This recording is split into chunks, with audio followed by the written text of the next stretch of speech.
Russia is losing initiative on the Bakhmut front, where limited counterattacks by Ukrainian forces are being reflected in both Ukrainian and Russian reports, confirming the successes of the Ukrainian forces.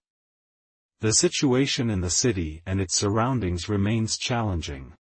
In other news, the U.S. currently does not allow Ukrainian pilots to train on fighter jets in European countries, limiting their preparation to technical and tactical lessons without access to the actual aircraft.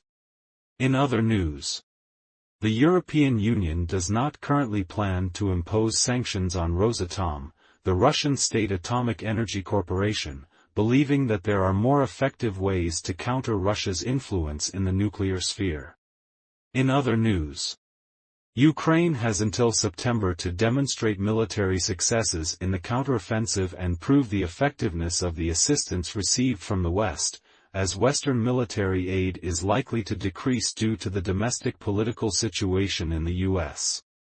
In other news, a Ukrainian brigade, trained in Sweden on modern military equipment, has returned to Ukraine to participate in the counteroffensive.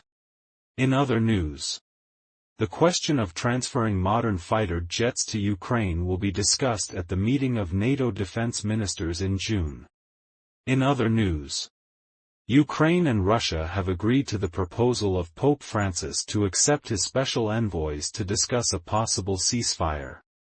In other news, the grain deal between Russia and Ukraine has been extended until July 17 without any changes, but Russia maintains its claims regarding the deal, and if the unresolved issues cannot be resolved, the agreement may be cancelled after the specified date. That's all for today. Stay tuned for the latest news tomorrow.